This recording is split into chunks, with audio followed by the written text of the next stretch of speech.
live in interesting times. For 100 years, society has been fuelled by coal and oil.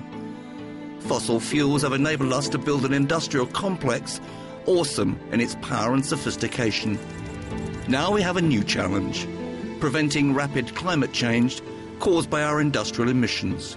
At the beginning of the year, Comment Visions began a journey to seek out those who are working at the forefront of this great task. Our first stop was Oxford in the UK to speak to an expert on transportation, one of the major emitters of greenhouse gases. There is speculation about what we're going to be driving in 10 years' time, 15 years' time. We have to think about alternative fuels. We have to think about electrification of road transportation. We definitely have to think about fuel cells and the hydrogen economy as well. However, I don't think it's a good idea to pick a winner out of those. We should give incentives and then let the market decide which one is the best option. We next travel to Brussels. Jacques de Cellier has already picked his transport winner. It's electric vehicles, because he says they can definitely reduce emissions.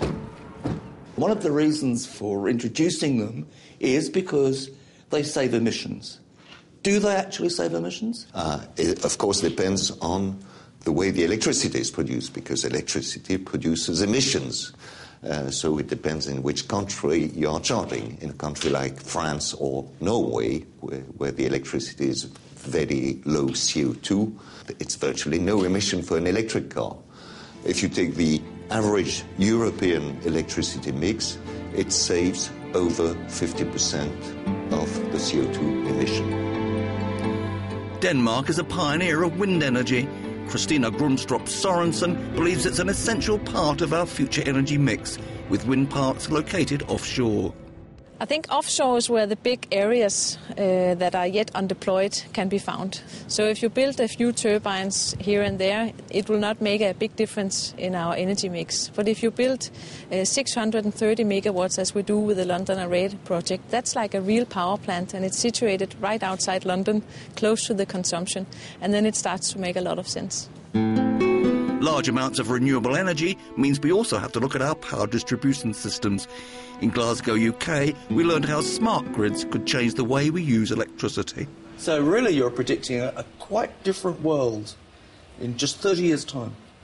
If we can bring in demand-side management, then it's going to be very different. We'll be getting used to different ways of using our electrical appliances. If we're talking about electric vehicles as one of the main ways of reducing the carbon impact of transport, that's going to have to all be part of this quite radically different electricity infrastructure.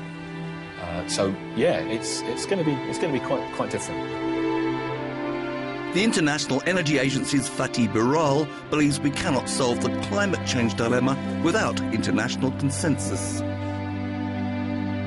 I have to ask you, is it time we gave up on international climate conferences and looked for some other way of achieving globally binding agreements on emissions reduction?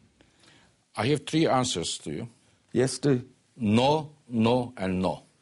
Because if we cannot bring all these countries together, it is impossible to manage the reductions in a meaningful way and in a fast way. When we look at the responsibility worldwide, currently there are 5 major countries: China, US, EU, India, and Japan. These are the 5 countries make about more than 2/3 of the emissions. If those 5 countries were to agree to find a solution, we would solve bulk of the problem.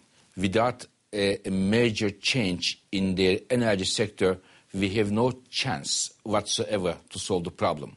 In Freiburg in Germany, the city has followed a green path since the 1980s, reducing its CO2 emissions by 25%. It makes good economic sense, says the city's mayor. Today, in Freiburg, we earn money with both economy with ecology. When you start renewable energy, you start solar, wind, biomass.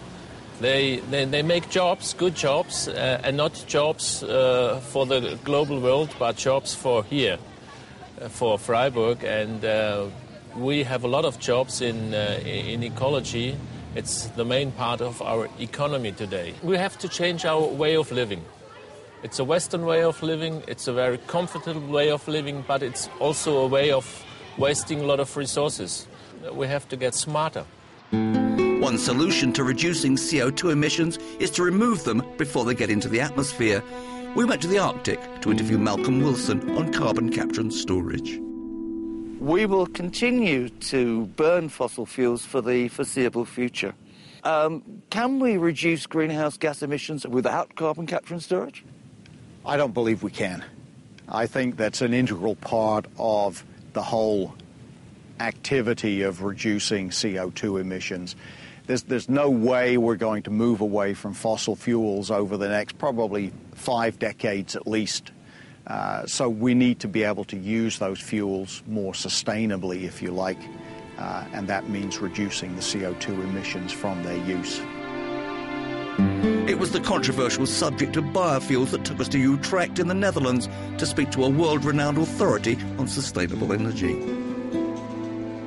It is a given that we will have a very large and growing demand for liquid fuels to cover the transport needs of a population of 9 billion in 2050, with the best scientific knowledge that we have today about our food production systems, the capacity of our soils to produce, and all the other needs we need to cover, protect nature, etc.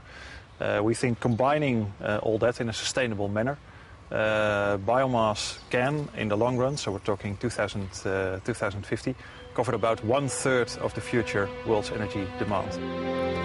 In Port of Ferry, Northern Ireland, Peter Frankel has pioneered a system that successfully harnesses the power of the sea. He says innovators need support urgently. If we tried to do what we're doing now 10 years ago, I don't think we would have succeeded. We needed the political pressure, which is there now that governments are recognising how serious the situation is and how we've really got to get these new technologies up and running. Otherwise, we'll be in really big trouble in the future. If you've got a good idea, and you've got to make sure it's... I mean, I've had some pretty bad ideas at times, and you've got to learn which ones to forget about and put to one side. But if you've got one which you really believe is good and other people endorse that, then don't give up. Just plug on, until you succeed. Try again, is the old saying.